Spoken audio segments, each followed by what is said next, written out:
Ever since I first got my hands on it, I've always loved Call of Duty Zombies. In fact, I can't even remember a time before I played it. It has been such an integral part of my gaming experience and is by far the longest running series I've continued to purchase no matter what. That is, until October of 2021, when I, for the first time, decided I was not going to buy a Call of Duty game. The reason was not because of the multiplayer, it also wasn't because of the campaign. And it wasn't because we've seen plenty of World War II Call of Duty games. The reason was that zombies looked really bad. When that Vanguard Zombies reveal trailer dropped, I did not expect much. With all the rumors that the game was super buggy and half finished, I expected maybe one small map. But I still had hope because Treyarch was working on it. And you know, if Treyarch has their name next to a zombies title, that means that it's going to be the highest quality. But maybe I should have lowered my expectations even further than just a small map, because that trailer actually made me genuinely upset. For all the times Treyarch has tried to tamper with the Call of Duty Zombies formula, I've never seen them go so far as to make it unrecognizable. They have stooped so low and changed so much to the game that I am getting worried they don't even know what zombies is anymore. To me, zombies at its bare minimum should be a round-based experience with every map being unique and there's an Easter egg to solve. There's a ton of other things to add to that list, but at its core, that's what zombies has been until lately. Because lately, there's been this big search for what the next step in zombies is going to be. They've tried a new story in Black Ops 4, along with a new perk system. Cold War tried to make the game ultra accessible for all the new players. And Outbreak was experimenting with an open world. Vanguard just ditched everything and basically was going for a smaller, worse Outbreak experience. I think what is needed is a look into the past. A look into what made zombies arise to begin with, what it picked up on the way, and what it lost in the fall.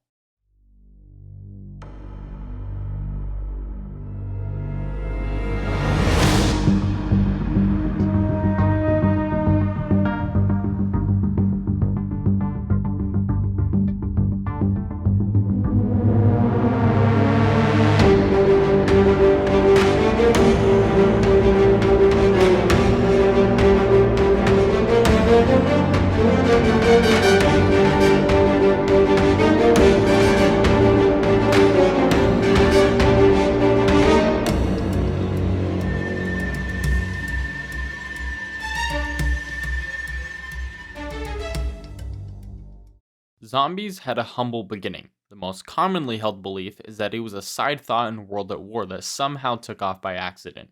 And while it was a side thought, it was no accident that it took off. Zombies offered a vital piece of that Call of Duty puzzle, a fun PvE experience that wasn't tied to campaign at all. Zombies allowed people who just wanted a break from multiplayer to just go kill a ton of enemies with little to no complication. Treyarch saw the success that small, simple game mode brought, and it was made clear that this idea needed to be expanded upon. And from the bare bones of just a mystery box in a small building, Treyarch began the evolution of Call of Duty Zombies as we know it. In World at War, we had 4 maps: Nacht der Untoten, Verrückt, Shino Numa, and Der Riese. Nacht basically just introduced the general idea of how zombies would work, along with a few other things like the mystery box and the chalk drawings on the wall. Verrückt would then add to this simplicity that Nacht had, giving us our first look at the perks, the power switch, and character dialogue, of which would be crucial in the development of the zombies storyline. The biggest thing Shino Numa would add is our 4 main characters: Richtofen, Nikolai, Dempsey, and Takio, or as we know them now, the Ultimus crew. These 4 characters would be a big constant in zombies as a whole, and would give the player something to relate to and connect with. And at first, listening to their outrageous, stereotypical, and meta dialogue is at least amusing. Finally, Der Riese would wrap up World at War with the introduction of the Pack-a-Punch, the teleporters, bigger story elements, and the most influential piece of gameplay, which would be the 3-lane map design that many maps to this very day use. Almost everything about these maps have been pulled apart and critiqued, revealing every flaw or minute detail, but I want to talk about the bigger picture, the fact that zombies has strayed from these small maps, and why the simplicity of them should return to future installments. Simply put, with a lack of small maps, you end up doing one main thing: alienating players. This is because with no simple survival maps, new players begin to feel like the game is too hard, and then they just don't play. But all games need a constant flow of new players or they eventually fizzle out. So to fix that issue, Treyarch then lowered the overall difficulty of zombies maps, which then alienated veteran players. That alienation of veteran players then leads to a mass exodus of the most loyal fans who usually have the loudest voices because they are the Twitch streamers, they're the YouTubers, they're the people who care the most, so they're obviously going to complain the most. I'll talk about it later, but what ends up happening is basically the game reaches a middle ground where no party is satisfied because the new players have these accessible maps, but there is nowhere for them to grow. There is no harder map. Every map will feel the exact same because all of them are the same difficulty. And the same is true for the veteran players. They're already pretty good at the game, so they're going to find nowhere to grow. Ultimately, this leads to every player being dissatisfied and leaving the game completely. This is the exact reason why I think small maps are a vital part of zombies and why they should definitely 100% return to the game. They offer an easy way for new players to learn fundamentals, and for veterans, it's even just a great way to grind for XP or things of that nature. It truly is the middle ground that should have been noticed by now. But of course, that middle ground can only be reached when you do have those bigger, complex maps that began to emerge in Black Ops 1.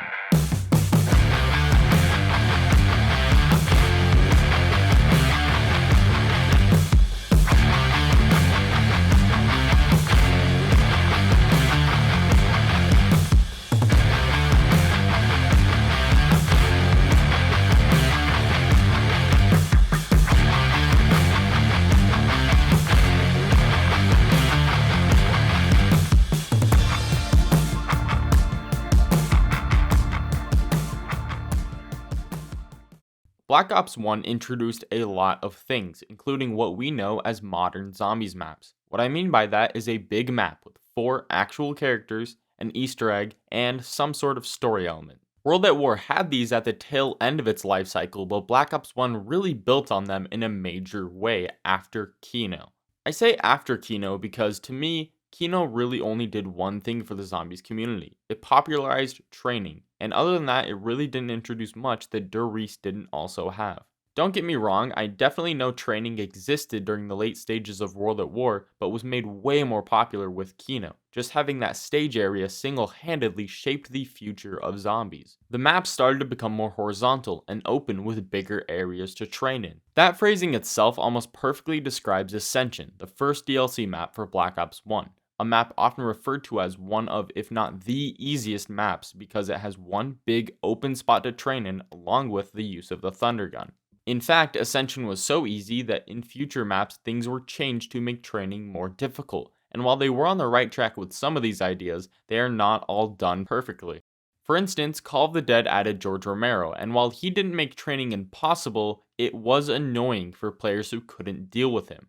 Shang, in my opinion, went too far to the point where there were no spots to train in at all, and the only thing you could do was a full or half map train, which is slow and more dangerous, and just makes the map overall not really fun to play. Moon had a good spot to train in this outside area next to the biodome, or even an okay spot inside of the biodome, but the low gravity made training outside not as fast and annoying to do, and the biodome isn't as open as it should be. All of these are examples of ways Treyarch tried to throw a wrench in the plans of zombies players by making training not as easy, and in my opinion, the only one that works as intended is George Romero. George serves as sort of a skill gap to players. Some might avoid him or even be scared to play the map, but some see him as an opportunity to gain more perks. For those who don't know, if you kill George, you can actually get a free perk, and it's really not that hard if you just have any high damage weapon, like the ray gun, maybe a death machine, or the scavenger. This is the best way to handle a challenge in a zombies map. Treyarch can throw a twist into the plans of zombies players, but if you are knowledgeable or skilled enough to avoid or solve that twist, you get a reward. That reward doesn't always have to be something like perks, points, or a weapon though. It could also just be the opportunity to train in a certain spot. This is why I think the biodome should have been changed to be more open, and it should have been the obvious best training spot because then players who can stop the excavators now have an obvious advantage, but those who can't can still train outside it in low gravity. Just small things like these are what add personality and character to certain zombies maps, and it's what's sorely missing from the newer games. In Cold War, for instance, instead of the map providing a challenge in clever ways that you might have to solve or avoid, they just throw every single type of zombie Treyarch has ever made into one map, and that doesn't give you a choice. You're just stuck with it. Vanguard doesn't even have any types of maps that this could be done in because it's not even round based, which is a even bigger issue I will talk about later. And finally, we have Black Ops 4, which mostly sticks to Black Ops 3's map design. And while those Black Ops 3 maps are good, they lack diversity that the Black Ops 1 and 2 maps have because of the challenge the maps themselves provide. Okay, that was a long tangent, but the main point you should take away is the power of choice and options. Forcing a player to play a certain way or forcing them to suffer with a mechanic of a map is not fun if there's no way to avoid or solve it. That's why I said Shangri-La went too far. It doesn't give you that option. There's nothing to solve. If you want to train or play in that map, you have to play like everyone else. You have to do a half or full map train. And that's just not right. That's why I said Black Ops 1 didn't do it 100% correctly, but it had the right idea by making the maps more unique and complex. Speaking of complex, let's talk about the emergence of story and Easter eggs throughout Black Ops 1.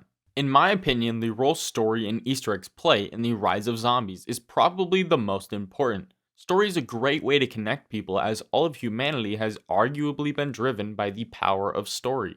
Stories offer a great escape for people's creative drive, to feel as if they are a part of something bigger than themselves, and that doesn't just come with making a story, but listening to or participating in one as well.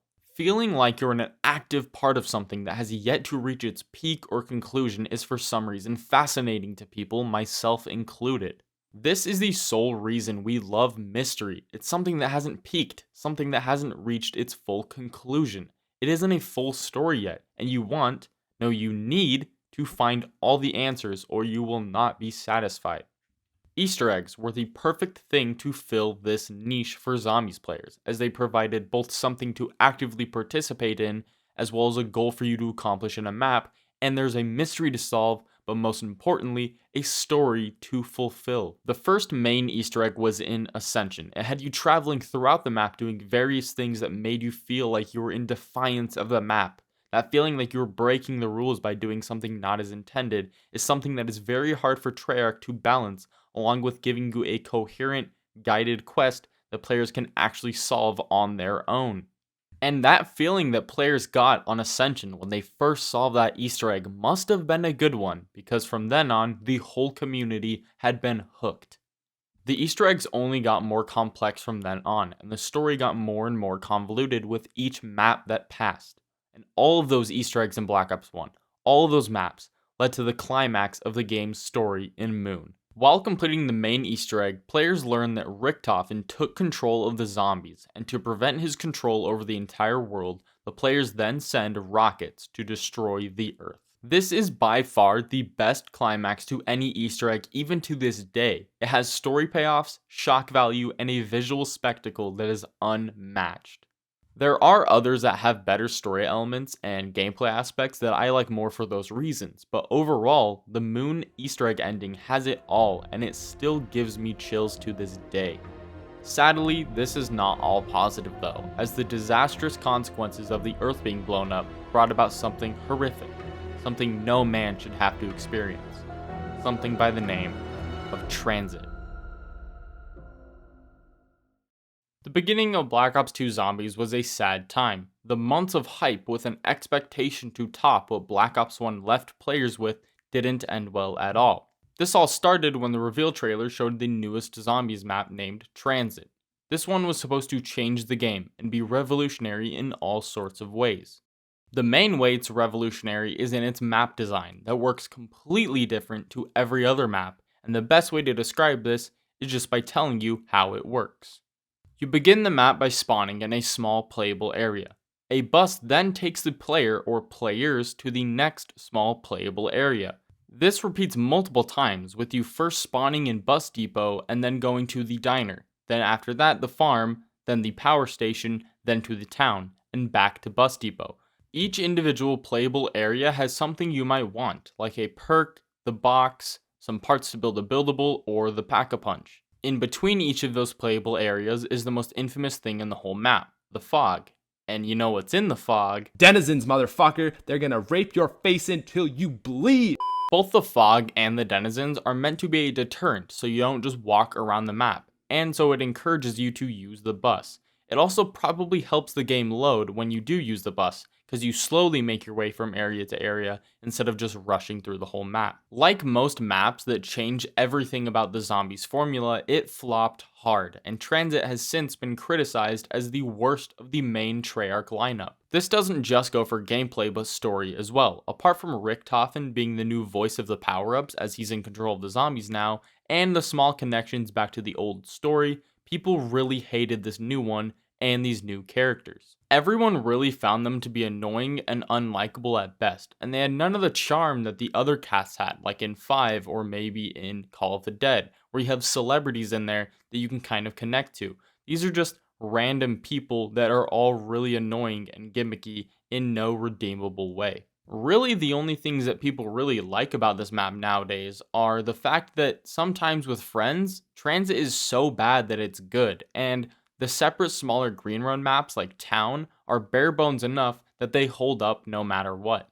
And lastly, people also really appreciated the side modes like Turned and Grief, which, while not perfect, they truly are a testament to how far zombies had come, because this small side mode now had its very own, even smaller, side modes. Transit should have become a cautionary tale to all future zombies experiences. They should know that people love the pacing, main gameplay loop, and story zombies has, and not to change too much of it too suddenly, or you might risk losing your most loyal fans. Because looking back from current day, it seems that Black Ops 3 and Cold War were really the only games to have heard this cautionary tale. Black Ops 2 would later grow and evolve into one of the best zombies experiences of all time, but not before a few more hiccups, starting with Die Rise, considered to be the second worst zombies map of all time.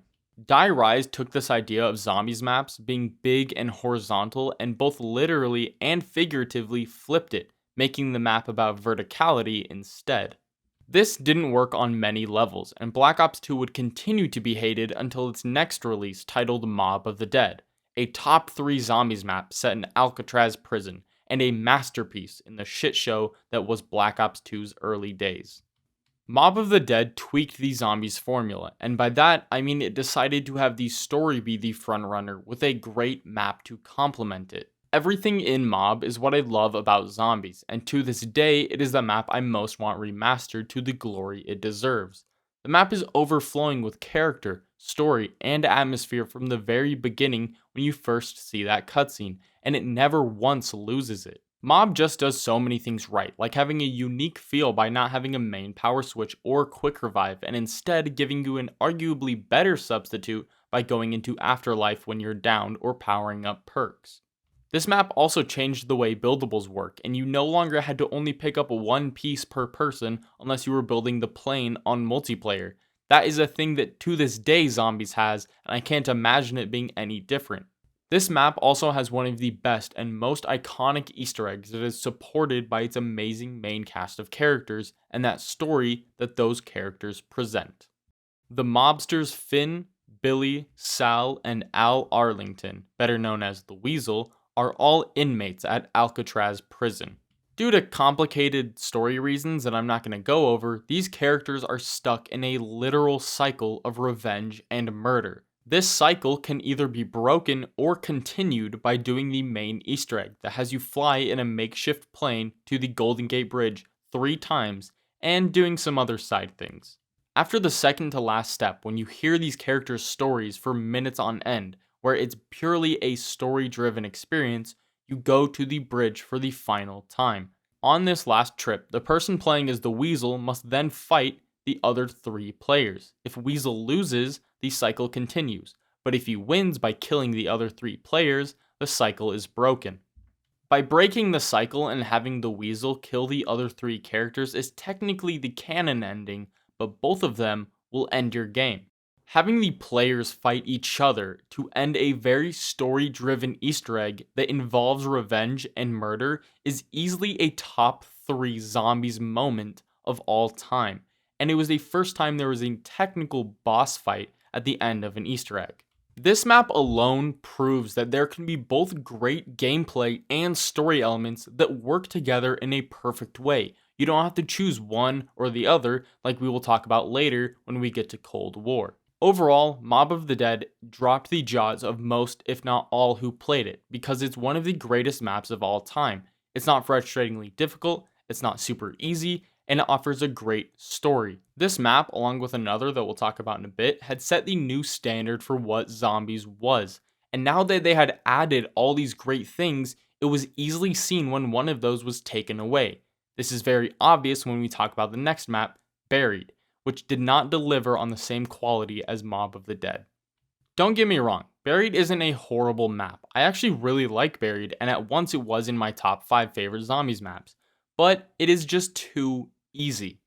One thing I haven't talked about yet on purpose are the systems that connect the maps like Die Rise, Transit, and Buried. These are the systems like the bank and the fridge, and if you are familiar with them, you'll understand why they ruin the game. But for those who aren't familiar, let me explain it a bit. In its most basic form, the fridge is a cross-map weapon sharing system. So let's say you're in Transit, for example. You could take almost any weapon, pack-punched or not, and you can use it in Die Rise or Buried by just placing it in this fridge on farm. When you go into Buried or Die Rise, you can retrieve it from their versions of that fridge. You could do this in almost any combination of any map. So you could use a gun from Buried into Die Rise or a gun from Transit into Buried or any way you want. The only limits to this are that you can only have one gun in the fridge at a time and you can't put any wonder weapons in there. This means that you could effectively go into Transit round 1, make your way immediately to farm and grab your Pack-a-Punched Galil out of the fridge and use it until you don't want it anymore. You could then store it back in the fridge and then die out and use it in the next game, so on, so forth. And while that might sound broken, it is not nearly as broken as the bank system, which works similarly, but it is even more overpowered. The bank allows you to deposit up to 250,000 points into it between any of those same maps. You can then remove that stored cash 1,000 points at a time for a small fee of 100 points. This means that you slowly lose 10% of your stored points as you pull money out, but you could still use it on round 1 in any of these maps and easily make it back plus much more. These systems make Buried specifically very, very easy, as there's no easy way to die and lose it all like in Die Rise by falling off the map.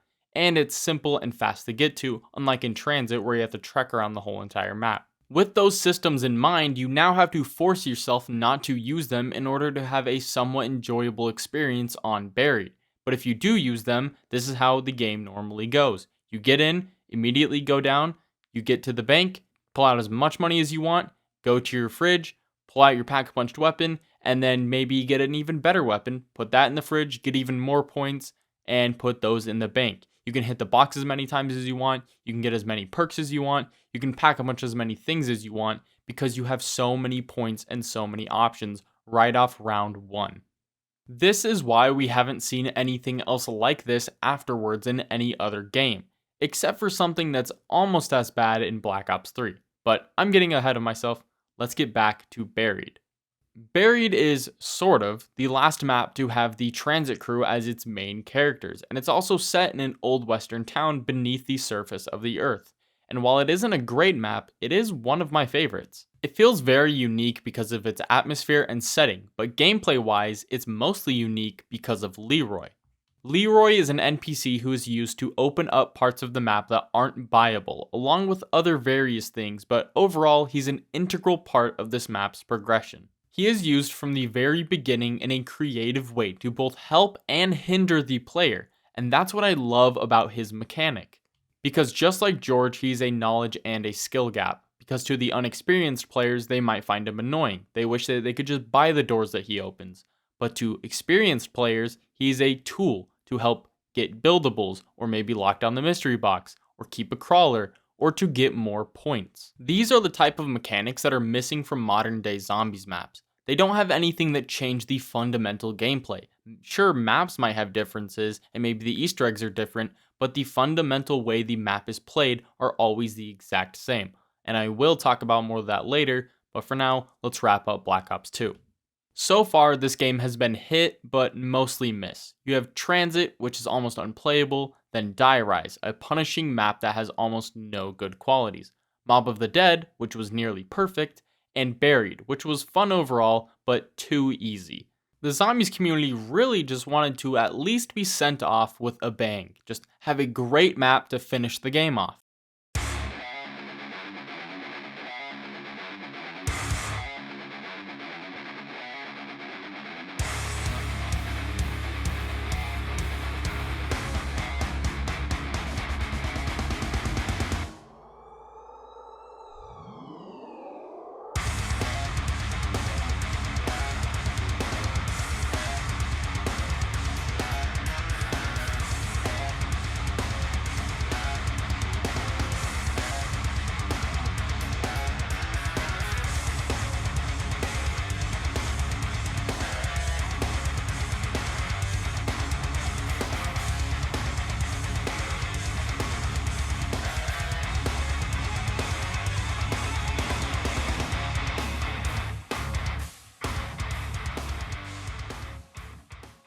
Origins is the other map that, along with Mob of the Dead, set the standard for the future of zombies. It's a minor overhaul of the story, and it's the first map to make the Easter egg the main feature. It has other things that make it amazing, but overall, people play this map to this day for the Easter egg almost exclusively. Personally, that's why I love it. It gives me a long goal to accomplish, and the fact that I can do it alone or with friends makes it even better. See, Easter eggs up until this point had mainly been seen as a multiplayer experience for 4 people, but after this map, Easter eggs were mostly able to be completed alone. This, again, gave people options and choices to do whatever they like, and the only barrier of entry is knowledge and skill to execute that knowledge. The main Easter egg of this map is the beginning of a new revamped story for zombies, one that would not be fully uncovered until years later at the end of Black Ops 4. And this new story finally brought back something everyone wanted, the original Zombies crew, but this time they were a little bit different. Richtofen, Dempsey, Nikolai, and Takio are the best characters in Zombies, and taking them out was a big reason people hated most of these newer Black Ops 2 maps. Deciding to bring them back as their younger, more tame selves from another universe was the best decision Zombies had made with their story, because these guys are the reason we care about the zombie storyline at all. Due to all of them being younger, yet different, they made this map the first time these versions of the characters are meeting each other, so it's collectively all of their origins. Now you get the name of the map. The Easter egg guides you, or your team, through 7 steps before the final cutscene after the Easter egg is completed. The first and longest of these steps is building and upgrading the elemental staffs. This is the first map to have the whole 4 upgradable wonder weapons, each with a different element or effect that each of the players get. And while it was cool at first, it got old really fast, and I wish that they would just stop completely and try to come up with something even more creative. But at first, it was a very unique idea, and I do somewhat understand why they keep doing it. It made you feel like you had a special connection with one or all of them since you spent so much time building them and upgrading them and not just getting them at random from the box. Additionally, if you're playing multiplayer, each person might have a favorite, and they can look forward to getting it every single time because everyone gets one. I personally have a connection to the lightning staff, as I find it the funnest to get, upgrade, and use, and why do you think my whole channel's vibe is glowing purple? The lightning staff was literally the reason for that. The rest of the Easter egg takes less time than this first step of building and upgrading the staffs, but once you finally beat it, you get that ending cutscene that caused so much drama when it was first solved. As the gates to Agartha opened, the 4 heroes were rewarded with riches beyond imagination. From that day forward, they knew that Samantha would keep them safe. Forever.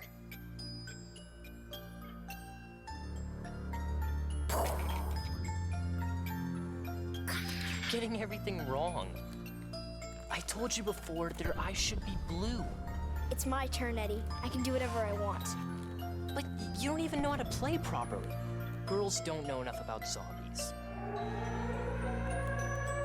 What's the choice of it, children? Make sure the windows are locked before you come down to the basement. We'd better do what your dad says. didn't even get my turn. Tomorrow, Eddie. You get to make the rules. I promise. Come on, Fluffy. I wish the heroes in our stories were real, Sam. I know what you mean.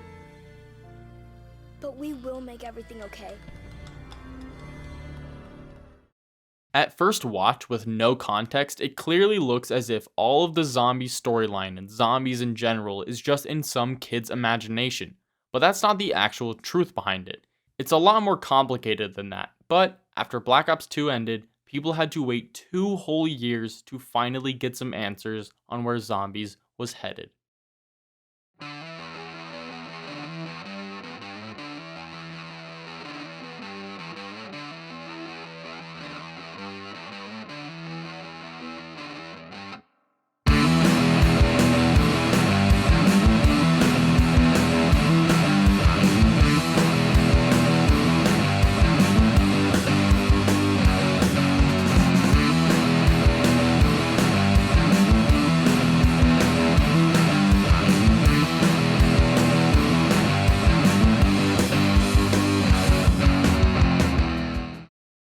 Black Ops 3 saw a permanent change to the head of the Zombies team at Treyarch.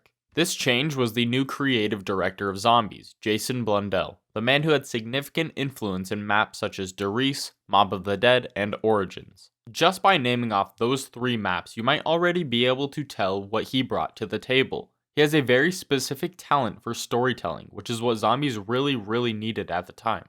This was big news and was one of the very first sparks of interest within the very broken Zombies community. See, because of the huge gaps between games and maps, the content creators and fans around Zombies often moved on to other games during the large breaks. The one game that the whole world was playing at the time was the brand new release, GTA 5.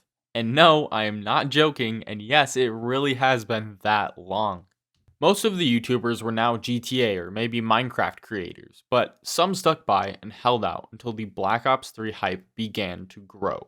Knowing that the man responsible for some of the best Zombies maps of all time was now in charge of a whole game gave some people hope that there might be some more to that cutscene in Origins that gave everyone a bad taste in their mouth. They also had hope that the gameplay would be more consistent, with better maps, better story, and overall a better experience with these new consoles.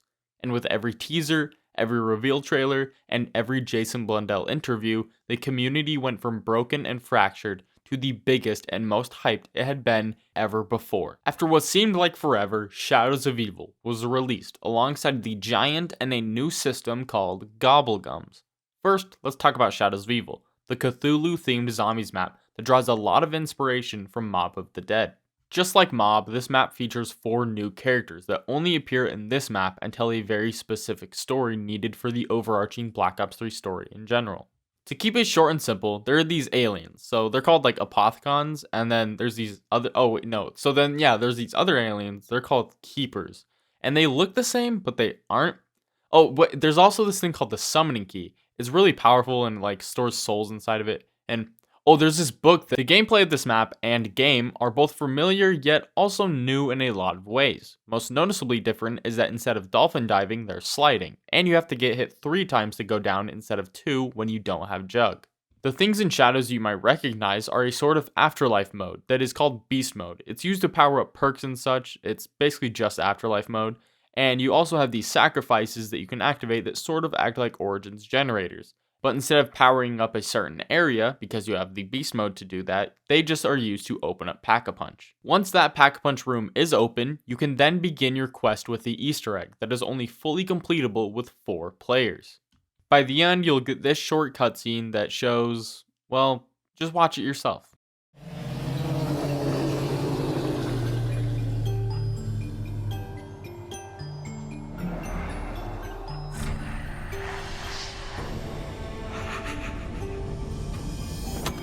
I'm so sorry. I really don't have time to explain. I have a universe to set right. Thank you, and goodbye. Chronologically, that cutscene actually directly leads us into our next map, The Giant, which saw a return of the Primus crew, our 4 characters from Origins. The Giant doesn't actually add much that is new. It is basically just a remaster or remake of Derice, and while it has some story elements, it mostly serves as a small, easy to play map for Black Ops 3. And before I offer some minor criticisms, first let me say this. I like that this is in the game, but at the same time, the game really needed more maps like this before Chronicles. Black Ops 3 also desperately needs some side modes to mess around in. I'm a big, complex Easter egg map guy, and even I think that the game lacks in that regard. I remember back in the day being so sick of the Giant, but also sick of having to deal with all the complexities of each of the other maps when all I wanted to do was have fun or grind for XP. These issues could have been solved by just having smaller versions of base and DLC maps that don't have the complex parts, just like Town, Farm, or even the Grief versions of Mob of the Dead and Buried. This is the easiest way to do things because you can easily reuse assets and spend more time making some alternate game modes that switch the gameplay up a bit. I'll talk about this more when we get to Black Ops 4 because that game succeeded where this game failed in having those fun side modes that change up gameplay and challenge players. But for now, let's talk about the third and final thing that Black Ops 3 introduced with the launch of the game.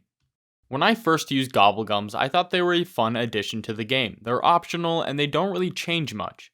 But since then, I've grown to despise them because of their now overpowered nature. If you don't know, Gobblegums are like these power-ups that you can get via a Gobblegum machine in-game. You used to have to spend 500 points, and then you could consume one of 5 that you selected to bring in with you in the menu before you started the map. This has since changed, and now you can actually get one free Gobblegum every single round. They come in 2 categories. There's Classic and Mega. The Classic ones can be used an infinite amount of times, but tend to be less helpful. The Megas, on the other hand, are finite and very overpowered. These are so overpowered that one of them, Perkaholic, gives you all of the perks for free, and another, Shopping Free, makes everything in the map free for 60 seconds. This is probably the biggest issue Black Ops 3 has. These Gobblegums make the whole entire game way too easy. And that's not just because of what they do, it's because of how you could get them. You could either earn them in-game, or you could buy them with real money. This effectively made zombies a pay-to-win experience, and as people racked up more and more mega Gobblegums that were very overpowered, Treyarch had to introduce new ones to scale that up. The slow power creep had to also be adjusted in the maps, making them each slightly more difficult and slightly more annoying as you go on, only making the people that don't use Gobblegums more and more alienated. I could go on and on about how I despise Gobblegums and how much they shaped Black Ops 3, but this video isn't about that. So let's move on to the first DLC map, and the map that most people consider to be the greatest map of all time. Der Eisendrache, or DE, is a map that is set in a medieval castle and is the golden child of Mob of the Dead and Origins. It takes almost every single great aspect of both those maps and mashes them into one single perfect zombies map that, in my opinion, will never be topped. Almost everything about it is great, starting off with the map layout. It's not too wide, not too vertical, not too narrow, not too open, and there are multiple training spots and multiple camping spots, giving people the maximum amount of free choice as they want. The main gameplay loop is just as classic and recognizable as any other map, and the setup to playing the map only requires turning on power. This means that almost anyone could just hop in, turn on power, buy some perks, maybe pack a punch, and then they could survive like it's any other zombies map, just with a few extra steps. But where this map really shines is where the rest of Black Ops 3 shines: the Easter egg and the story. The main Easter egg is similar to Origins, where you have to first upgrade the main wonder weapons of the map, which are the bows. Just like the staffs, there are 4 of them. Each of them is unique in their own way and might cater to a certain playstyle. Unlike Origins, you actually don't have to upgrade all 4 of the bows for the main Easter egg, if you're playing solo at least. Because if you're playing solo, you actually only have to upgrade one of your choice. This makes it very popular for speedrunners, hardcore players, and casual players alike, along with the fact that there's almost zero randomness throughout this whole Easter egg, and the ending with a very cool boss fight. The story told through this Easter egg brings back many elements from past maps, but ultimately it asks more questions than answered when you consider the overarching story in Black Ops 3, and the whole thing ends with a spectacle some might find nostalgic and ironic. They send rockets to blow up the moon. You are foreign of it! Even the destruction of this facility, and death will not prevent the advancement of our cause. You have stopped nothing! Once I thought us fools to dare change history, but now I am not so sure. The road is long and dark, but I know where we are going. We will complete our mission.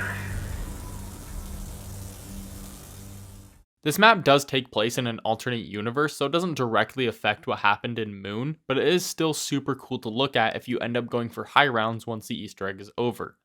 Overall, Dreisendrach as a map itself has a great map layout along with great pacing, a great Easter egg gameplay-wise, a great Easter egg story-wise, very accessible features, along with features that cater to the more hardcore player base, a lot of side Easter eggs, great payoff to old story elements, and great setups to future ones, making this map unbeatable in its ability to connect old players and new players while somehow keeping all of it fresh. DLC 2, titled Zetsubo no Shima, was a map that was supposed to be a scary one and a return to the horrors of the undead, but it kinda just flopped. The reason for this flop was because of two things: expectations and expectations. The first expectation was the fact that it was supposed to be scary, but it really wasn't. For some it might have been if you were scared of spiders, but for almost everyone else, it was really no different thematically than any other slightly unsettling zombies map that might have come before it. Really, the scariest thing about Zetsubo was the ultra buggy release it had. There was almost no area you could go into that you wouldn't encounter some sort of problem. It was almost as bad as Fallout 4. You could go and just fall through the map, pick up an item, game would crash. Anything and everything could go wrong. It was the worst map launch of all time, and to this day there are still some small minor visual things that have not been patched out. The second expectation has to do with the maps that came prior. Shadows of Evil, The Giant, and Dreisendrach all were critically acclaimed for their great gameplay and story aspects. Zetsubo was very mediocre on both those fronts, and so when you're standing amongst giants, you have no choice but to look lesser. But that's not to say that the reasons for Zetsubo's mediocrity are not justified. Simply put, a lot of Zetsubo's issues stem from three main reasons: the overbearing Easter egg, the long setup process, and the map design that is very lackluster. Both Shadows and DE did those three things in a better way, and just like I said with Buried, I don't think that Zetsubo is horrible. It's just an obvious step down from what people were expecting from what came before. And just like Buried, Zetsubo would be followed by another heavy hitter and a fan favorite in the zombies community, Gorod Krovi. The best way to describe Gorod Krovi is as Dreisendrach's extreme sibling. They both have different elements from their parents, Mob of the Dead, and Origins, but while DE humbly takes its elements and perfects them in its own way, Gorod cranks them up to 11 for better or for worse. For example, Mob of the Dead has you fly a makeshift plane to Pack-a-Punch, and the Origins opening cutscene shows the Primus crew killing a bunch of zombies. Meanwhile, in Gorod, you fly a dragon to Pack-a-Punch, and the opening cutscene has the Primus crew falling through a portal in the sky while the song Ace of Spades blasts into your ears. But definitely the most extreme thing out of this entire map is the Easter egg. It's chaotic, sometimes difficult, and has the coolest boss fight in all of zombies. Players were then treated to the cutscene and a hint at what the next zombies map would be.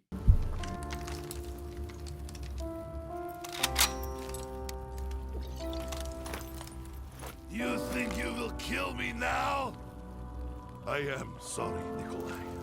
I wish there was another way. But know this, in my heart, I share the same pain as you. The pain that you have buried and blurred beneath an alcohol-fueled haze. Yes, the pain of your own memory. You loved and you lost. Everything else has been delusional fantasy that distance you from painful truth. You know what I speak of. You remember. Before the bombs fell. Before she was taken from us. Some things are forgotten. For a reason!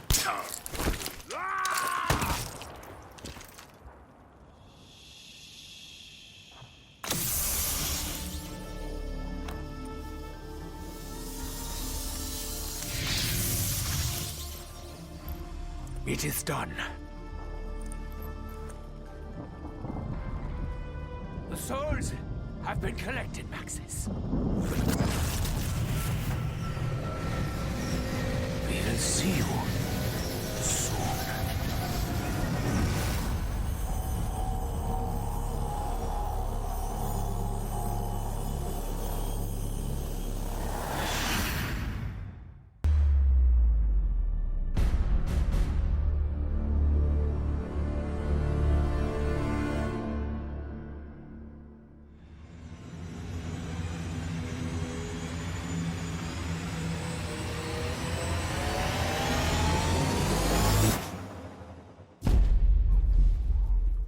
But before I talk about Revelations, I really want to talk about what the zombies community was doing around this time. Some might remember this as the time where the craziest theories in the storyline were going on. Everyone had their own ideas of what might happen.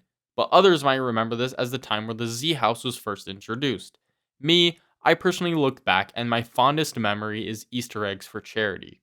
Easter eggs for charity, or EE4C, was a completely community-driven event. It was hosted by Noah J456 with 16 of the biggest zombies YouTubers all forming their own separate teams to race through all the 4 main Easter eggs of Shadows, Derizendrock, Zetsubo, and Gorod Krovi. Each one of the YouTubers would stream their own perspective with all of the proceeds being donated going to St. Jude's Hospital. From beginning to end, the whole entire event was only about 8 hours, but the community all came together and we ended up raising over $100,000 donated to people who needed it most. What the? 100K! Oh my. Oh, it's disputed right now. K. Oh, it updated $100,000 for a charity.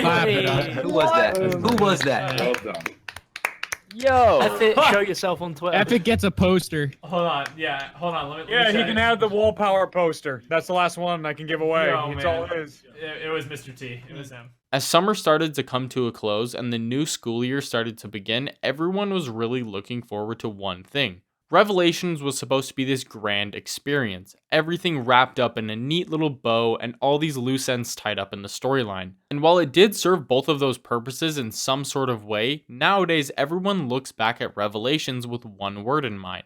This map was just nostalgic in every single way. But this is also when the zombies community learned that nostalgia alone can't create a great zombies experience. Revelations takes about a half a dozen fan favorite zombies maps and mashes them together in one experience that, while novel at first, gets old really fast. When this map first got released, I could go play it and be fascinated by all the old experiences. I was just blinded to reality because after all, I could use the Thunder Gun and go over to Origins with my Gorod Krovi shield while wearing Al's hat from Mob of the Dead. This blindness to reality that me and most of the zombies community had slowly began to fade, and now most people see the map for what it really is. A very average experience that was sold to people using that one word, nostalgia.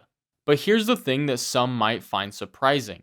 I don't blame Treyarch for doing this. The idea of a mashup map had been circulating around the community for years, and everyone seemed to want it. So is it really Treyarch's fault for delivering? The fans simply just didn't realize that maybe mixing a bunch of cool things itself does not produce an even cooler thing. The argument has been made that this map failed because of the way it was done, and while I slightly agree with that, I generally disagree and think that nostalgia as a premise for a zombies map is just a bad idea. I think that having elements from past zombies maps you love, but evolving them is the way to produce that even cooler thing like we've seen in Derizendrock. But really that average experience was just on the gameplay side. The story side was a huge success in its own way. By that, I don't mean the underwhelming failure of an Easter egg. I mean that most of the plot lines that were previously left with loose ends were tied up and the main story of Black Ops 3 was concluded. This was done with the final cutscene after the Easter egg is completed that had very similar vibes to Black Ops 2 because it was both conclusive yet confusing. To keep it broad, it basically showed how the whole entire storyline itself is a cycle, and this left players confused as to what is next. Some saw this as a cop-out, but others like myself assumed that this was just like Black Ops 2 and we wouldn't know the deeper meaning until later with the release of Black Ops 4.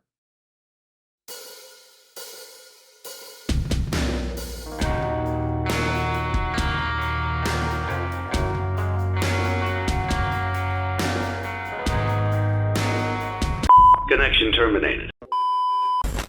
What brings you here, Jason? Because I have no idea, honestly, what's going on right now. I just happened to be in Auburn. I thought I'd kind of swing by. Just happened to be. Have a chat with you. All right. This is where the serious journalism kicks in. So, you've kind of just stopped by. Yes. And you're just here for no reason. You got some reason to be here, right? You got something. Well, I mean, there's been a lot of talk in the community. There's been a lot of talk. A lot of talk in the community. You know, and it's so hard sometimes to really think about, what kind of topics to talk about when you kind of go and visit someone. So, I think the most important thing to talk about would be you're wearing that shirt the whole time. Zombie Chronicles. Oh my god. That's an amazing name, by the way. Thank you very much. I love it. And I think it really speaks to what it is. And again, some of those rumors are out there, but let me officially confirm. Oh. So what we've done is a loving fan service piece by making 8 of the original maps, going back from World at War all the way through. Because one thing we realized was that a lot of our fans had kind of come in later, come in at Black Ops 2 or even Black Ops 3. And so those kind of early storyline kind of concepts, those early maps that really kind of set down the foundation for zombies, a lot of people hadn't experienced them, or they'd kind of experienced them in little bits and bobs at different places. Or they've heard about the moon blowing up, but they never actually saw the moon, or the Earth blowing up. And here's the thing, back in the day when those coming out, the consoles were great at the time, but compared to modern consoles, there's a whole world different. We've lovingly recreated and remastered 8 of the original maps. Not 4. Not 4. Not 4. So the rumors are true. 8. The rumors you're going double. Confirmed. Zombies Chronicles was something of a legend in the Zombies community, a DLC full of remastered maps that could be brought to the newer generation of consoles and players. This legend was confirmed when Jason Blundell randomly visited JC Backfire and told him the good news. And well, the community kind of freaked out. Everyone marked their calendars and waited for the day Chronicles came out, as it had been almost a year since we had gotten any new content. But the day finally came, and players got to experience all of their favorite Zombies maps pushed to their fullest graphical potential. This now meant that Black Ops 3 had 14 total Zombies maps, each of them being great in their own right, and I could not have been happier with the state of the game. This was also reflected in the Zombies community as a whole, as it was hosting unexpected things like the second Z House and the second Easter eggs for charity that ended up raising over $250,000 this time. To me, this is the ultimate peak of Zombies as a whole. The community was very strong, the largest it had ever been. We just raised $250,000. The DLC literally broke records on PlayStation Store, and it looked like the future was bright and nothing could go wrong.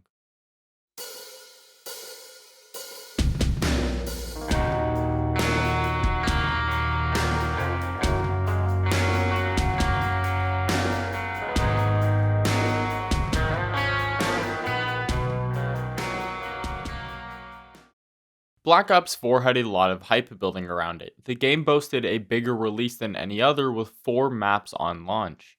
This really seemed like nothing but great news at the time. Most in the community assumed that the huge success of Black Ops 3 Zombies warranted Activision to give Treyarch even more resources for Zombies, and that's why we were getting unprecedented amounts of content. But the reality is, Treyarch might have bit off a little bit more than they could chew, and the 4 maps at launch were very buggy and felt just unfinished.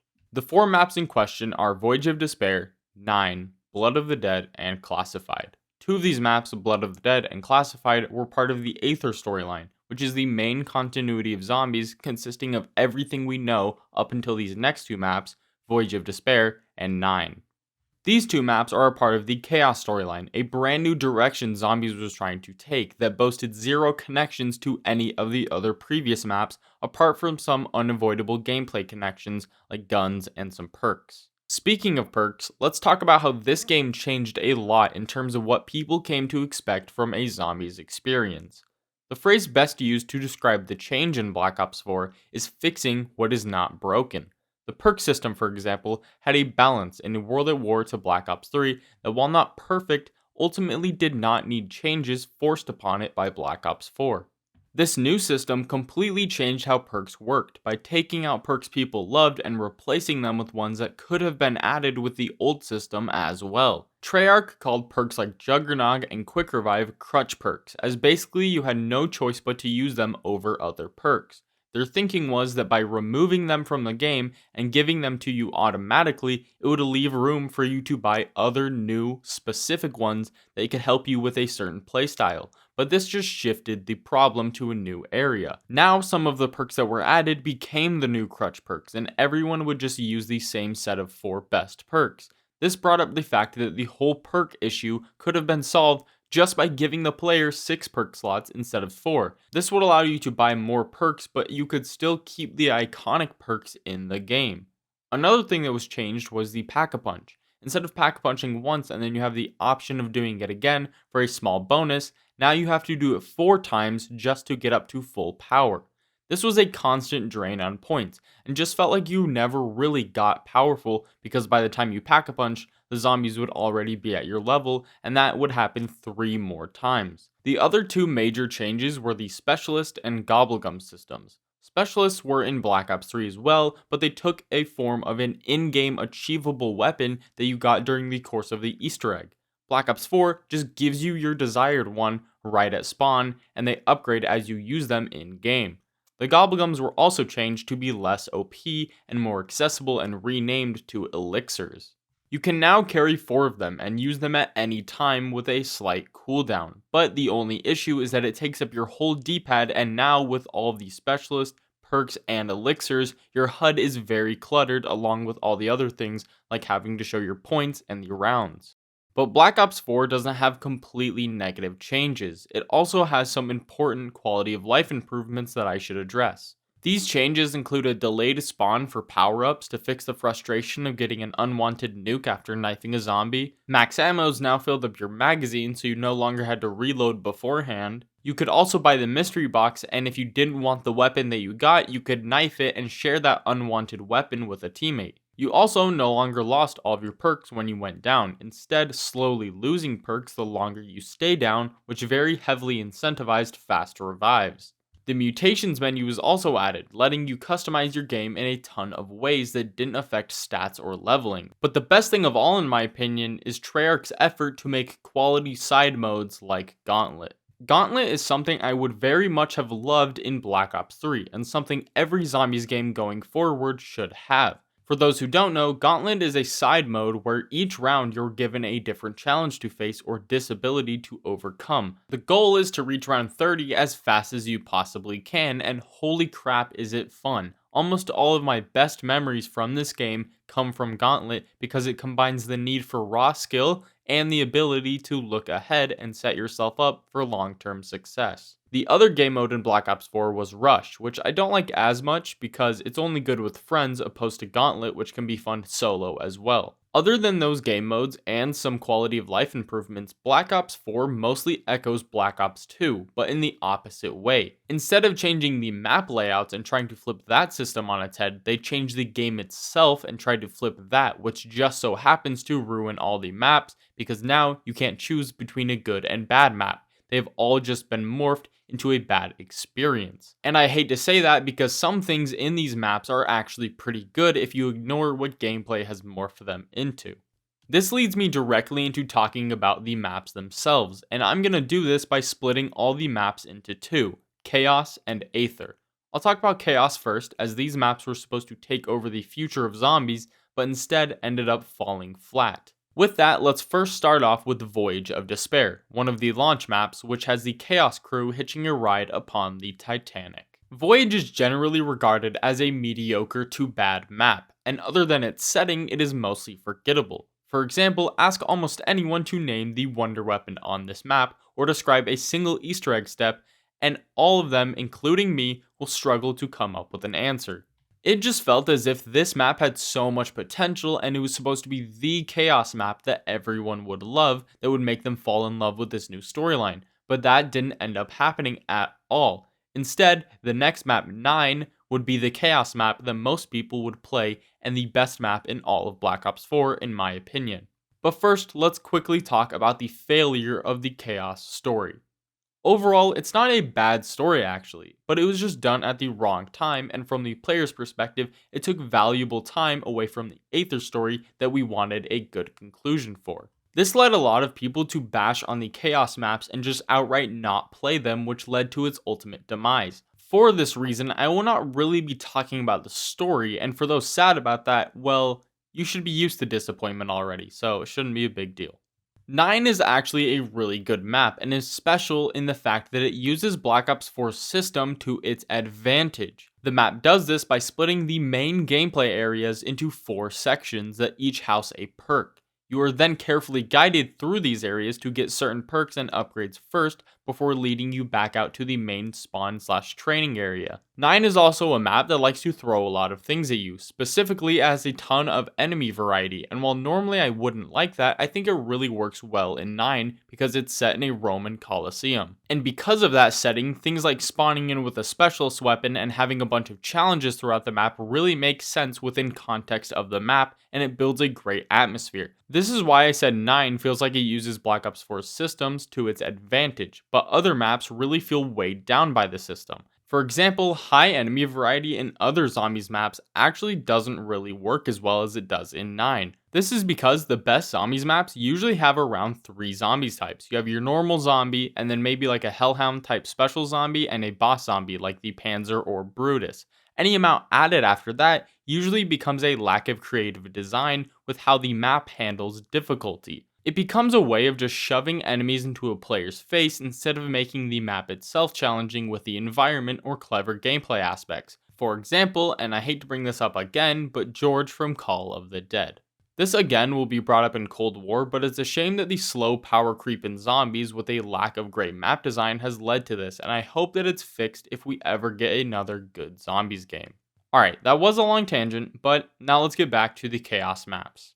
Black Ops 4's first DLC zombies map, named Dead of the Night, is undoubtedly the most forgettable zombies map of all time. I don't even remember this map having any hype, and wait, I don't even think this map had a reveal trailer.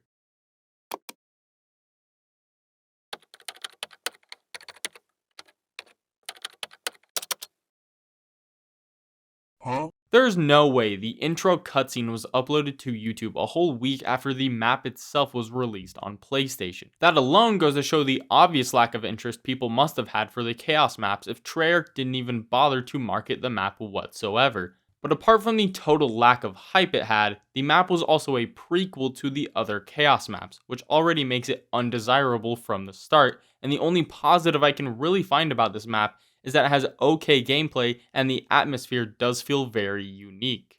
Last and definitely not least for the Chaos maps is Ancient Evil. Like I said, it was a pretty short run, so this is all we got. When that second DLC dropped for Black Ops 4 and Ancient Evil finally was released, I actually remember enjoying it quite a bit. The map layout was good, the setting was pretty cool, and the Easter egg was fun. The wonder weapons were unoriginal but still fun to use, and the story was finally in a new step for the Chaos storyline that moved it forward.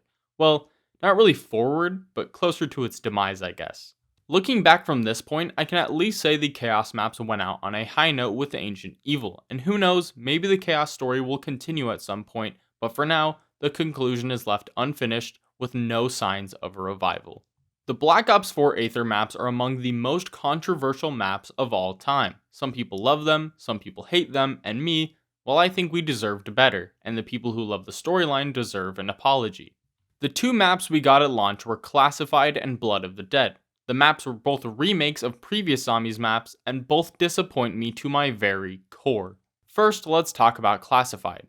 Classified was thought to be a grand remake of 5 that used all of the benefits learned throughout the years of zombies to its advantage. Instead, it was really just the same thing, just a little bit bigger, with far less charm, and made very easy because of the Black Ops 4 system. Classified was an immediate turnoff for me when I realized this, and honestly the only thing I like is that you play as the Ultimates crew from Black Ops 1, and that the Easter egg is a high round. Some people, like my old self, don't like that part about the Easter egg being a high round, but nowadays I think that it gives a reward to high rounders who have never gotten that level of support. I think what changed my decision is viewing it in a different perspective. At first I thought it was going to be this Easter egg driven map, but now I know that it's more of a survival based map, which I actually kind of like. Don't get me wrong, I think this would have been better if the original vision for 5 was more preserved, but overall I think that it's cool that you have to get to round 150 to do the Easter egg. It doesn't work for all maps, but it works for survival maps. Next up is Blood of the Dead. Oh, what to say about Blood of the Dead? Well, for starters, I fucking hate this map because it was absolutely ruined by Black Ops 4. Blood of the Dead could have been so damn good if it only had the original perk system, no specialist weapons, no elixirs, and the original pack-a-punch system. All of those things Black Ops 4 added completely ruined quite possibly my most anticipated zombies map of all time. When this map was first announced, I literally freaked out. I remember the exact spot I was at school when I learned that this was coming to Black Ops 4. I remember trying to imagine all of the ways that Mob of the Dead could be improved upon on a new console with all these things that they've learned throughout Black Ops 3. But the saddest part is, I mostly remember how much this map failed when I first played it. I remember thinking, this is it? Like, where's all the improvements? I wonder when they're going to change this new perk system. Maybe they'll change how elixirs work. But these changes never came, and the map was so far from what I expected that it literally drove me through these stages of grief. But maybe I never made it to that final stage of acceptance, because to this day, I cannot believe that Treyarch fumbled the bag this hard, and that Mob of the Dead got this as its remake. It's a disgrace, a disappointment, and the only thing I like is the story, but other than that, it makes me so upset at the state of Black Ops 4 and its core gameplay.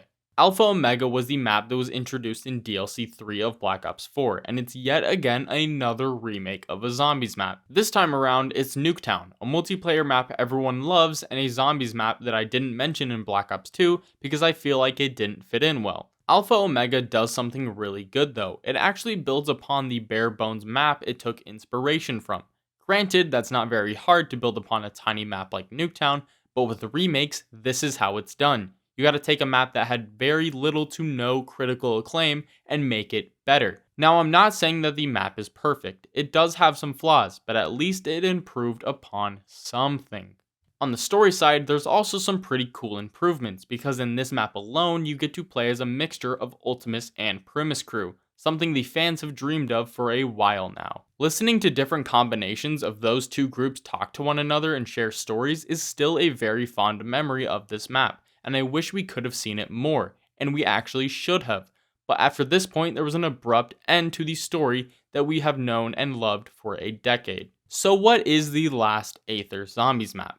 Maybe it's a remake of Noct. That would be pretty poetic and kind of cool, and just like Alpha Omega, you could take a bare bones map and make it a lot better. Or maybe it's an original map, set in the so-called Great War that has been teased so much in the story. No, it's just another remake. But this time, it's a remake of Call of the Dead called Tagged or Toten.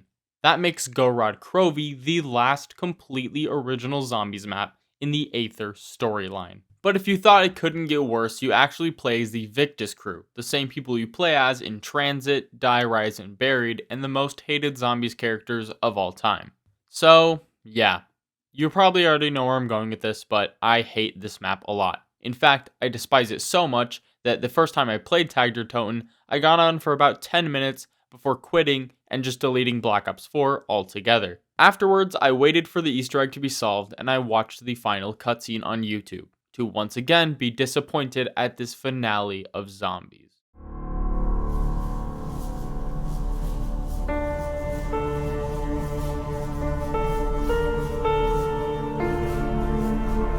Comrades, as we toast our victory, I want each of you to think about what you really want. Where would you like to go now? Believe me, you can have it.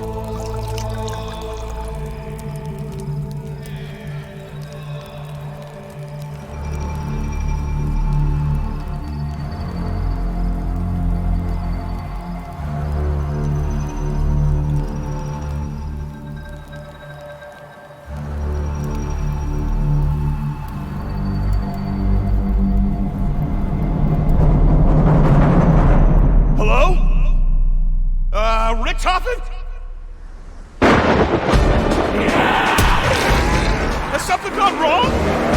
We did everything you asked! You haven't forgotten about us, have you? No, Sammy. I haven't forgotten about you. It is time, Richtofen. The multiverse must come to an end. The paradox must be resolved. At least, it will be quick.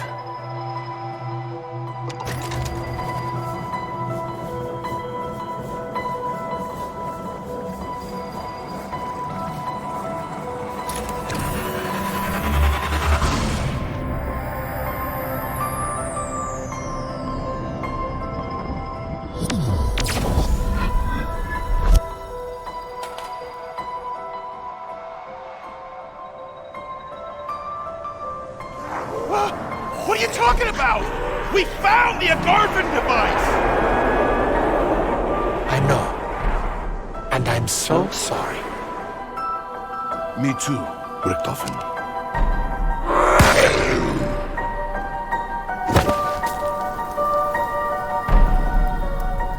We fought for what we wanted. We got more than we deserved. All the chapters of our lives, good and bad. Even if there was no witness, even if no one cared to see, it still happened somewhere. We fought the Great War over and over, but victory could never be ours. We were always doomed to fail. Monty told us the truth. Our journey is the very reason this madness exists. We are the ones who fractured the universe. This is the truth the Chronorium showed me. The truth Richtofen could no longer face. When we are gone, so too is everything that spewed forth from the ether. Element 115, the Apothecons, even Monty himself. All of it will be banished to where it belongs. The Dark Ether.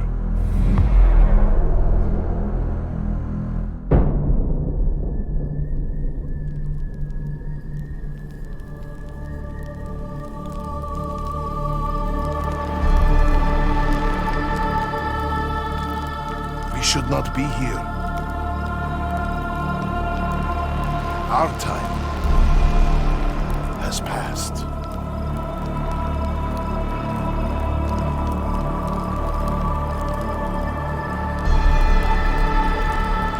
But for all the pain and torment we have endured together, as we leave this life behind, it is my hope that you know one thing beyond any doubt.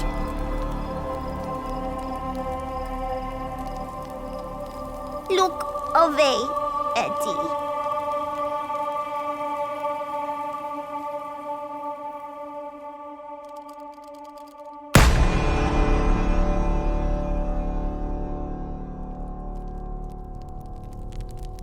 You are more than just my allies, my brothers in arms. You were my friends.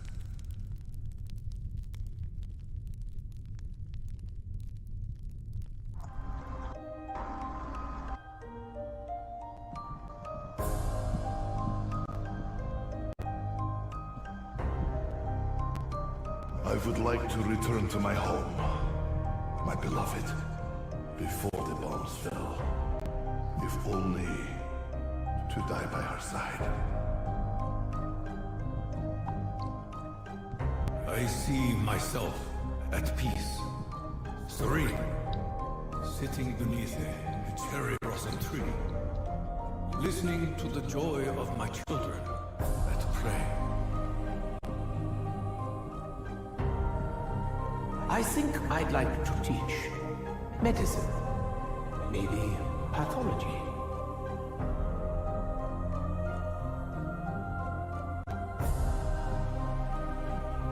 You know, the more I think about it, the more I think I'd be a darn good DI. those kids toughened up.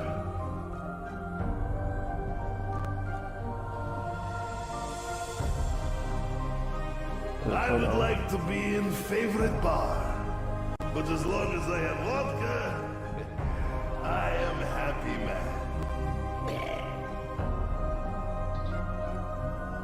I would like to know for sure that I brought honor to my ancestors and the Emperor.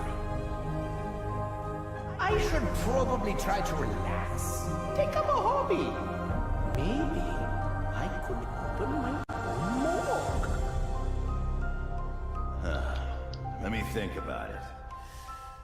Wherever I go, you know I'll be kicking ass. Today I look back and understand that Tagder Toten itself isn't actually all that bad of a map. In fact, it might be one of the best in Black Ops 4, but I simply cannot get past the fact that this rushed and unwanted map was the end of my favorite game of all time. Nowadays, I even love the ending cutscene, showing all the Primus and Ultimus crew drinking and partying before meeting the end of the multiverse itself, only to send Eddie and Sam from the Origins cutscene to this new, clean multiverse free of the horrors of theirs. But just because I like them now, that does not mean that I liked the rushed way in which we got there, and I know that the community deserved better. I mean, this was the end of Zombies itself. This should have warranted a huge event like Easter Eggs for Charity 3, where the goal could have been $500,000, and if the game was great, I'm sure it would have reached that goal. The best way I can think of describing that feeling of the story ending so fast is by paralleling it with something else that had a rushed finish as well: Game of Thrones. That show was great for a long time. It had a slow and methodical thought out story that was clearly going somewhere. That is, until the end, where the show suddenly took all of the branching storylines and shoved them together just to finish them all in half-hearted ways. I and many others thought Game of Thrones could have at least gone 3 more seasons before coming to its final conclusion that should have been just as methodical and thought out as the first few seasons. But we'll never see that now because what's done is done and there's nothing we can do about it. The Aether storyline echoes that exact same tone, and I think we could have gone at least another couple maps or maybe even another full game before ending in a way the fans wanted.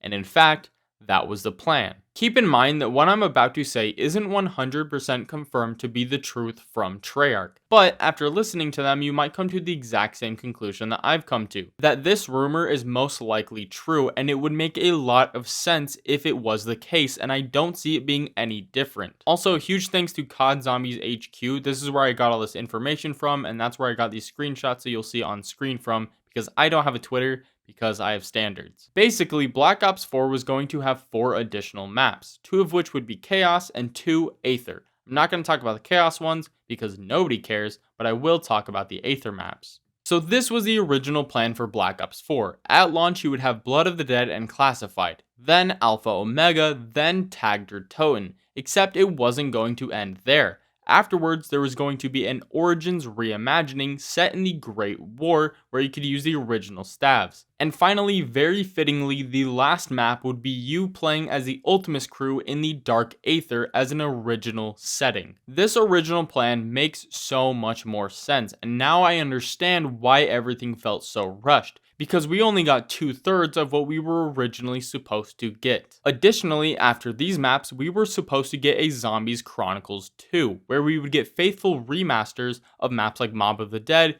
Call of the Dead, 5, Buried, and Die Rise, but a reimagining of Transit. If these maps were going to be true to their word and be actual faithful remasters where you would have the original perk system and things like that, this would have been crazy cool, and a reimagining of one of the worst maps ever, Transit, would have been perfect because I don't want that map remastered. I want it better. The reason we never got these maps is because Activision decided to cut their losses and just moved the majority of the Zombies team to work on Cold War after seeing the abysmal launch of Black Ops 4 and how it never got better. The small team that was then left at Black Ops 4 was given the impossible task of finishing out the rest of the game. This is why we only have the maps we have now and why we see a significant drop in quality in things like cutscenes at the end of the game's life cycle. It would be very convenient and easy if we could just blame Activision for all of the issues in Black Ops 4, But at the end of the day, while I don't like Activision, I don't think it's their fault. Because if Treyarch didn't make all those unnecessary changes to the game, we wouldn't even be in the position for Activision to move zombies around because the game would be healthy and probably thriving. But instead, all we got was a remake of a bunch of other maps with characters we hated and some horribly animated cutscene to end off the whole entire storyline. I could go on longer, but honestly, it's just best if I leave it at this. Black Ops 4 changed zombies in a mostly terrible way. It was rushed, unorganized, unoriginal, and it killed the community almost completely. And it made me realize that zombies will probably never go back to what it used to be.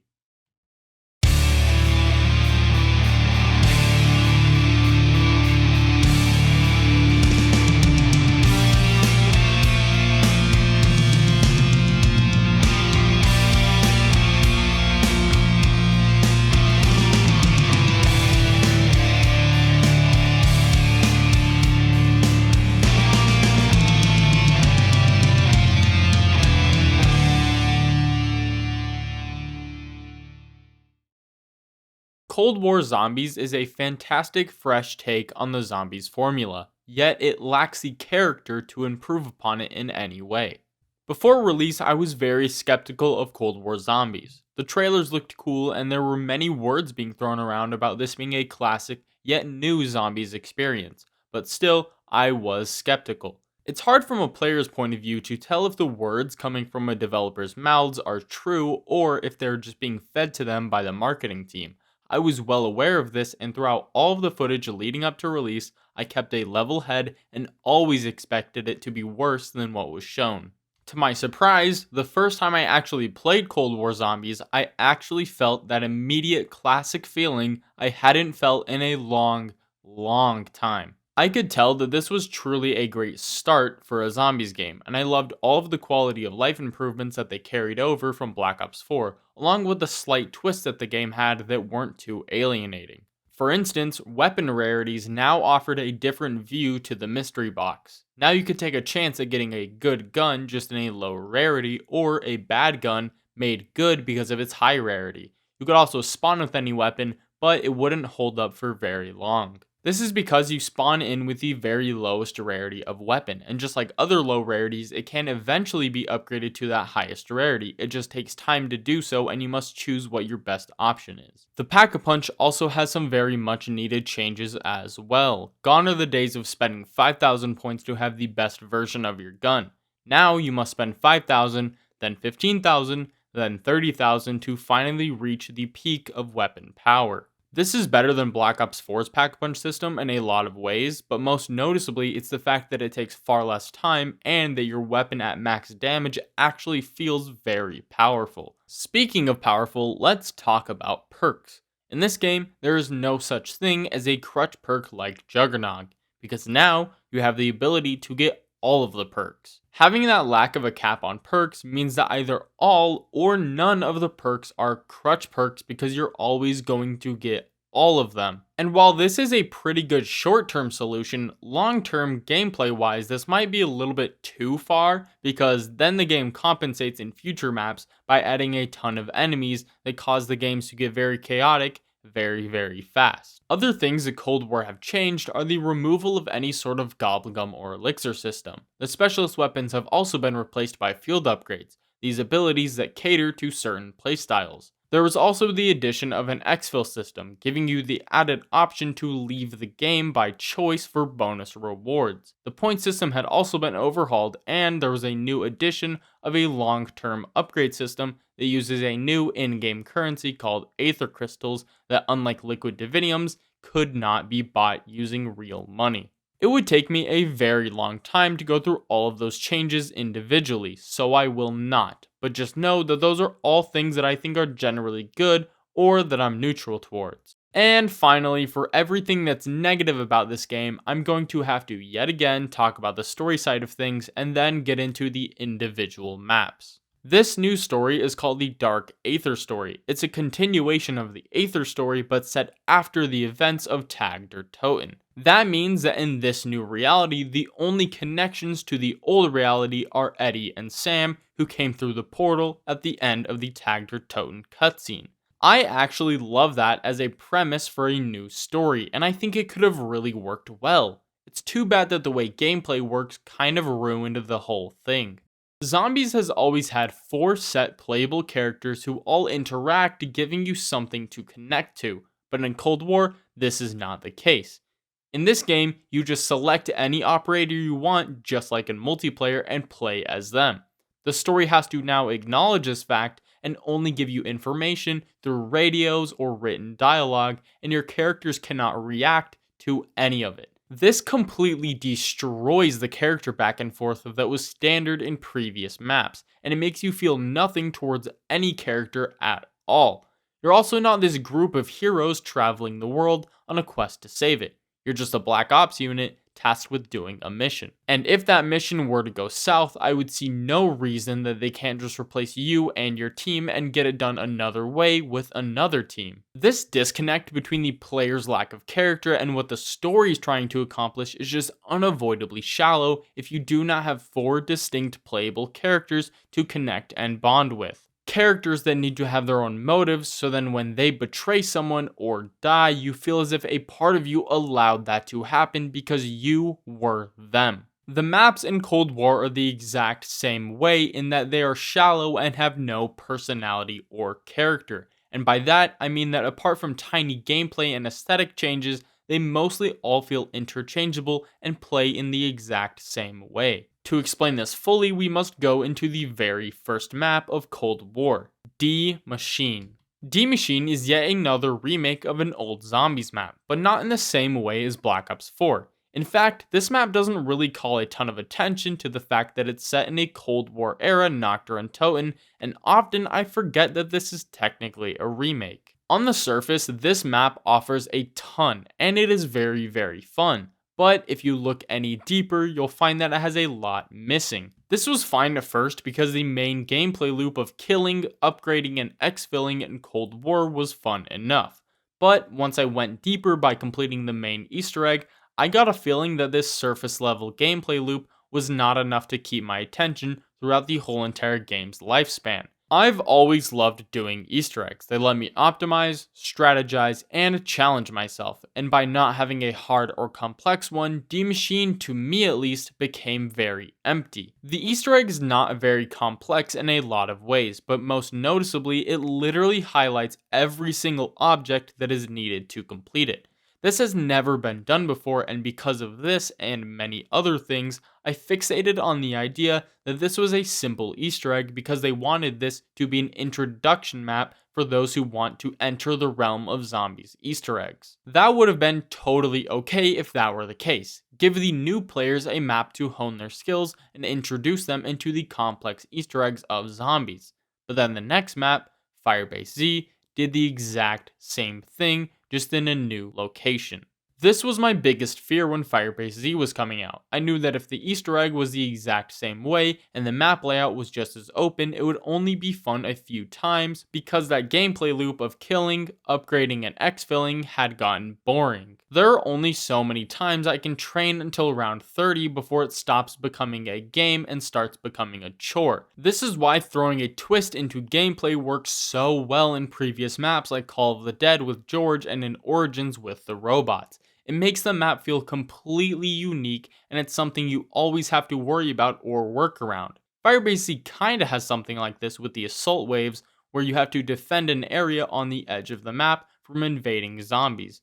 But that's not a looming threat, it's just a thing that you passively prepare for and then get out of the way once every few rounds. Yet that lack in change of core gameplay is not the biggest upset for me. The Easter egg being just as easy as D Machine definitely takes that #1 spot. It still highlights things for you, it still is just as easy as D Machines, and it still made me bored while doing it. And listen, I know that this was so that new players could do them, but by scaling Easter eggs to that low of a level, it completely alienated all of the hardcore players. A perfect compromise would have just been giving the new players D Machine as a practice map and then making the rest of the maps have normal Easter eggs. I mean, all of them can be done solo, so even if they were a bit harder, there's nothing stopping new players from grinding and getting better themselves. That's how I did it. I used to be okay at zombies, but then alone, I grinded out multiple Easter eggs, learning with every failure and success,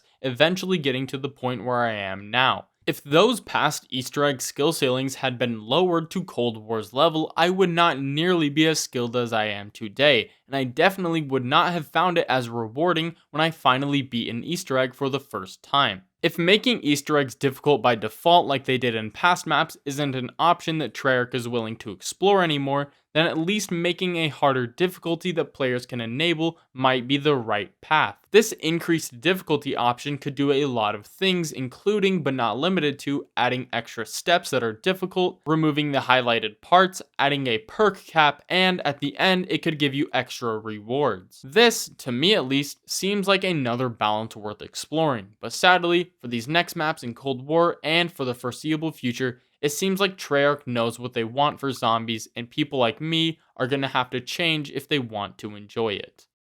After Firebase Z, Treyarch decided to switch things up by releasing Outbreak, an objective-based zombies mode that has you traveling between these large, ground war-sized multiplayer maps. Basically, you start off at round 1 on a large, open multiplayer map. Do the main objective to move forward to the next map and round, or do some side objectives to get some extra points. Anything you do, any way you get there, or any order you want to go in is completely up to you, and that is the main appeal of Outbreak. It is the closest thing we have to an open world zombies map. Personally, I think open world zombies is a bad idea because to me, Outbreak doesn't work in 3 major ways. 1, the maps are just too big, and you end up having to chase zombies down to get points, and to me, that kind of ruins the tension zombies usually has because you're not always getting hunted like in other maps. 2, the early game is just so damn boring, and the slow grind for any and everything mixed with the easy gameplay is just not worth my time, and it is easily the worst part of any Outbreak game. And finally, the third reason is that the maps and objective sample sizes are just too small, and you end up having to play every map and every objective multiple times, which gets boring really fast. To me, Outbreak was a great experiment, but I would not want it or anything like it over a normal round-based zombies map. Thankfully, Treyarch knew this, and so these next 2 maps were exactly what we had all come to expect from Cold War so far. When Mauer der Toten first came out, I had properly set my expectations for what it would be. It would be an open and accessible map that would be great for killing, upgrading, and exfilling, but not much else. This actually let me enjoy the map much more than I did Firebase Z. I began to play it alone and gather more Aether Crystals. I returned to my grind for Dark Aether Camo, and I had more fun with the wonder weapon, the Cerberus. The CRBRS, or Cerberus, to me is the most noticeable difference this map has to the others. This is because Mauer doesn't really change anything gameplay or Easter egg wise, so this is really the only thing that stands out as unique to me. The reason I like the Cerberus so much is because it takes that trope of having 4 slightly different wonder weapons in a map and flips it on its head.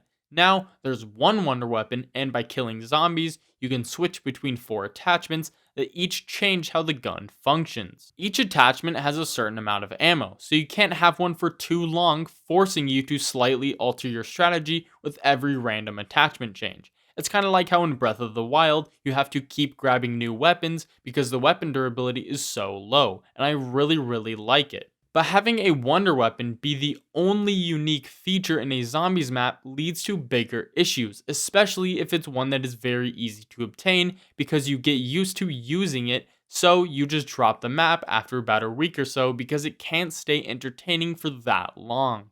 Forsaken is the next and final map in Cold War, and it's the map that I've played the least out of the main 4. This is because I never really got over that boredom I felt when I finally left Mauer der Toten, and I really had no excitement for this map, just knowing it was going to be the exact same as all the rest. I finally ended up playing it after a couple of days with me and my friends, and yeah, it was fun, but I didn't really find myself wanting to play it alone, and again, the best part of the map was the fun wonder weapon. But is that really anything to praise? If the best part about a map is the thing that could be added into any other, then what makes it different? What gives it a unique feel? What gives it character? See, that's the thing that Cold War Zombies lacks. It had all these improvements or changes in the beginning with the perks, the pack-a-punch, and the weapon rarity system, but after D-Machine, the game just stagnated. And that's what I meant when at the beginning of this section I said that Cold War was a fantastic fresh take on the zombies formula, because it really was. It had me so excited for the future of zombies, but the shallow focus on the main gameplay loop alone left a lot to be desired. And my only hope is that in the future they learn from this mistake and give zombies more of the character that it was built upon.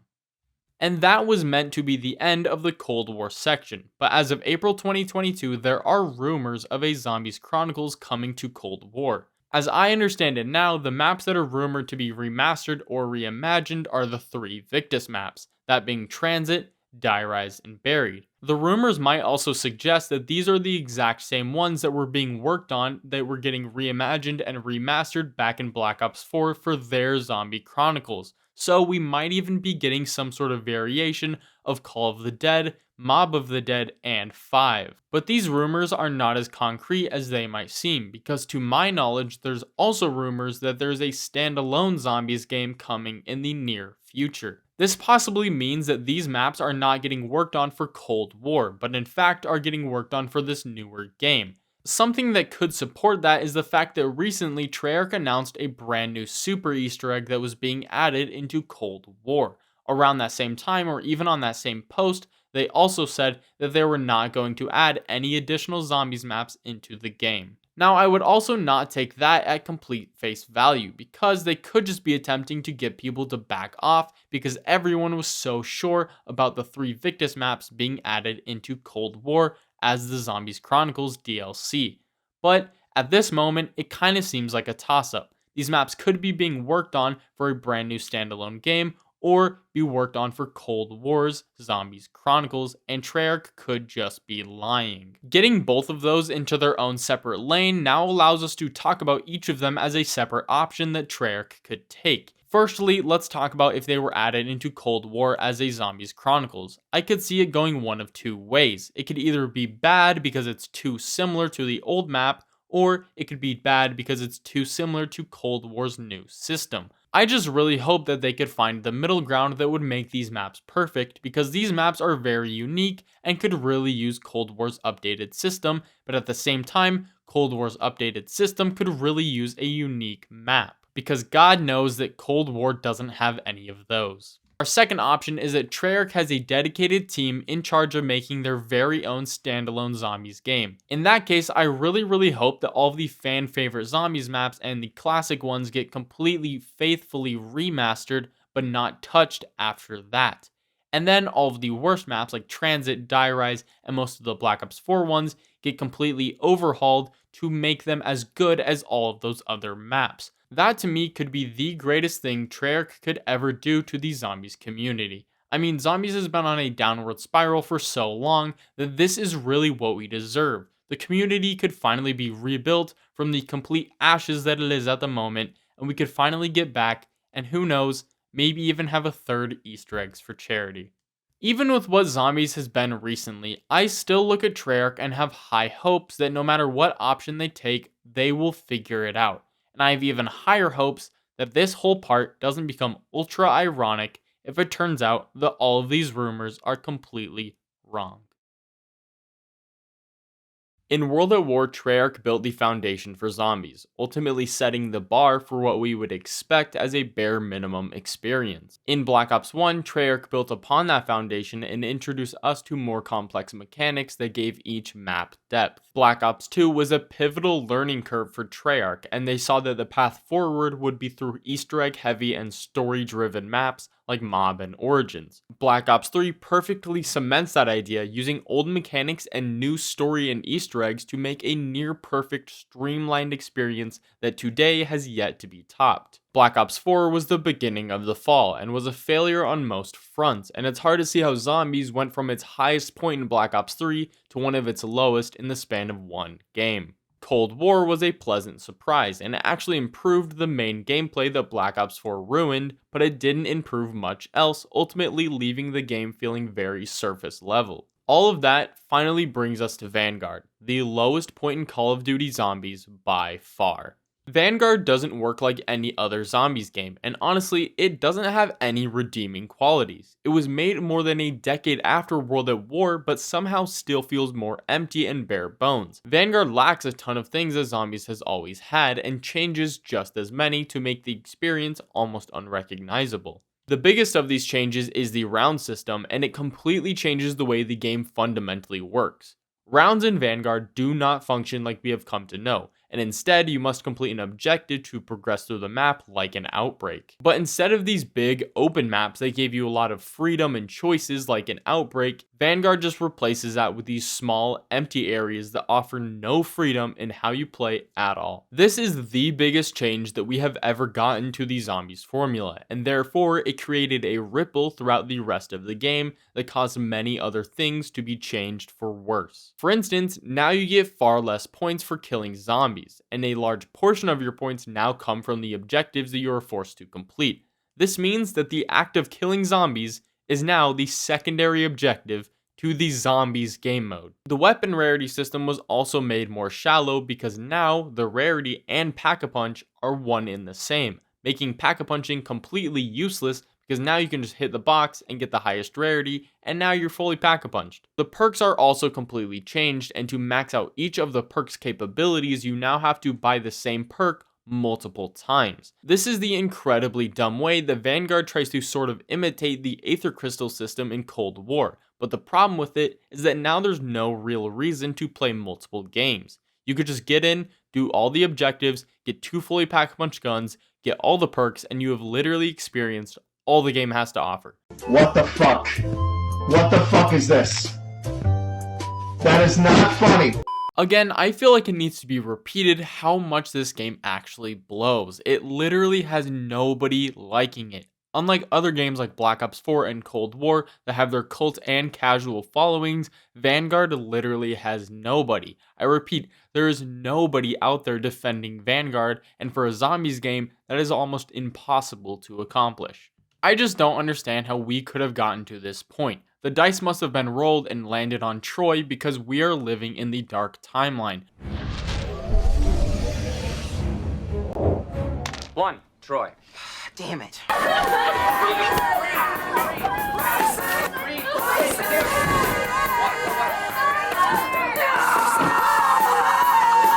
There are so many things to love about zombies, and Vanguard has none of them. It has all the aspects that people might like. They're like, oh, you remember Pack-a-Punch? Yeah, we got that, you know? Like, you remember, like, all these other things, like, oh, Shino Numa, look. But none of it matters because it's just a shitty experience. And this is the best time to mention it, but right now there's a theory that is held by a vocal minority that the YouTubers and Twitch streamers have actually ruined Vanguard and not that the game is bad itself. But my main problem with them is that they never really defend Vanguard. Usually they just kind of defend the game itself, but they don't really point to anything that's good about the game. They usually just point at the YouTubers as the bad guys, which doesn't really make them pro-Vanguard, but anti-zombies YouTubers, which doesn't make any sense. It's kind of just like they have a bone to pick with someone, and they just pointed out a boogeyman. But getting back to talking about how there are some aspects that people might like about Vanguard that are kind of just nostalgia bait to get people to buy the game, there's actually news about a third Zombies map that is going to be a round-based experience, and of course it's going to be, wait for it, drumroll please, Shino Numa reimagined. Something nobody asked for, because nobody cares about Vanguard Zombies. But like, actually, on a more serious note, I know that there's a lot of developers out there working really hard to get us this round-based experience, and it makes me feel really bad that what I'm about to say is really harsh. I don't think that we need this, and I don't think that anybody cares. When I say that we don't need this, it's basically a general expression saying that the zombies community doesn't need this. I mean, it's a step in the right direction, but we need something much bigger. We don't just need one map in a game nobody cares about, we need a whole game that we can just praise. This is again where the talks of the zombie standalone game come in, because that would be a great apology for everything that has been done to the community. And right now at this point, I just really hope that it's actually being produced, because if it's not, I don't know what the future of zombies will be like. And if it is being produced, again, I really hope that they remaster all of the great maps and reimagine all of the bad maps to give us the full vision for what the Aether storyline should have been. And finally, when I say that nobody cares about Shi No Numa Reimagined, I mean that nobody will care in about 2 months' time when this map gets released. Because by that time, Modern Warfare 2 will have already had trailers and reveal stuff already out, and it will be completely overshadowed by that game, which is a beloved and very highly anticipated sequel to Modern Warfare 2019, a very popular game and something that revived Call of Duty. So unlike the other point I was making, that inside of the zombies community, Shi No Numa Reimagined wouldn't do anything, this is basically that outside of the zombies community, with the general public, it won't do anything either. That it has also been irreparably damaged, and nobody will care when this map gets released, because it will be completely overshadowed by Modern Warfare 2. And right now, that is the grim reality, that the future of zombies is really up in the air. Nobody can predict what will happen, and that trusting Treyarch right now is not as safe as it once was. They lately seem to take one step in the right direction, and then 3 steps back before eventually falling into fucking lava. Our only hope is that as a community, this standalone game exists and that it lives up to expectations. But if neither of those things happen, then I think it's fair to consider Zombies as a whole a game that has clearly run its course and needs to be retired.